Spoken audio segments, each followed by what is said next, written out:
ये बात ही प्रधान है। कपिल देवहूति की कथा में एक बात और आई थी, भक्तों का भाव। जब तीसरी आसन बिछाई थी कर्दम ऋषि ने देवहूति के लिए, तो कर्दम ऋषि ने मन में सोचा देखना है कि ये पत्नी है कि ये धर्म पत्नी है। अगर पत्नी होगी, केवल मात्र पत्नी होगी, तो ये हमारे दिए हुए आसन पर बैठ जाएगी, और अगर धर्म पत्नी होगी तो हमारे दिए हुए आसन पर नहीं बैठेगी।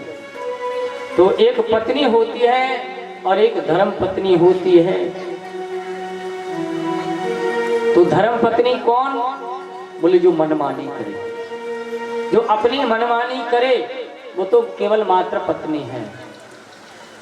और जो धर्म के साथ चले, धर्म ने जो बताया है, जब 7 फेरे होते हैं तो वो 7 वचन होते हैं आचार्य जी, 7 वचन।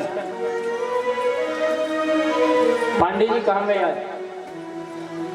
हाँ, तो आचार्य जी हैं, पांडे जी हैं, शादी विवाह पढ़ते हैं, भावर कराते ना, तो वहाँ 7 वचन होते हैं, है ना। 7 वचन, कितने कितने वचन लिए जाते हैं? 7 5 वचन। 7 किसके? 7। एक 7 वचन होते हैं और एक 5 वचन। तो लड़का लड़की दोनों होते हैं, हम तो नहीं जानते कि 7 वचन 5 वचन, 7 किसके 5 किसके। पटेल साहब आप बताओ आपके कितने वचन थे?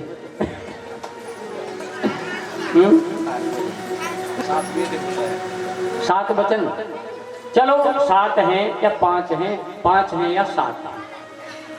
तो वहां वचन एक दूसरे से लिए जाते हैं।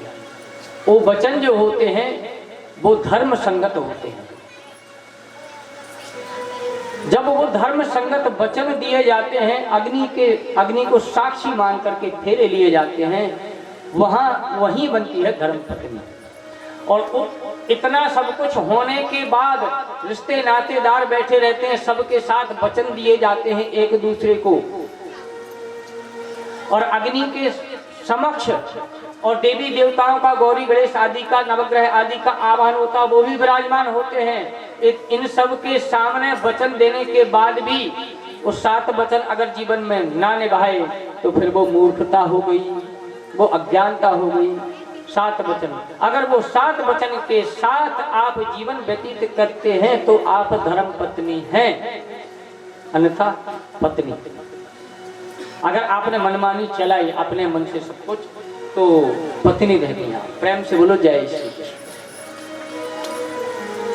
अब ये समस्या हमारे लिए खड़ी हो गई कि महाराज जी तो बस हमारी बोल रहे हैं, हमें ही झुका रहे हैं, हमारी बात नीची जा रही है। माताएं सोचेंगी ऐसा नहीं है कि आपको ही निभाने हैं, वचन पति को भी निभाने हैं। तो आप लोग भी ऐसा नहीं है, आप भी एक पति हैं और एक धर्म पति हैं। आप लोग भी, आप भी एक पति रूप में हैं और एक धर्म पति। अगर आप भी मनमानी करते हैं तो आप केवल मात्र पति हैं, और अगर आप उन वचनों के साथ जीवन व्यतीत करते हैं तो आप भी धर्म पति हैं। प्रेम से बोलो जय श्री कृष्ण।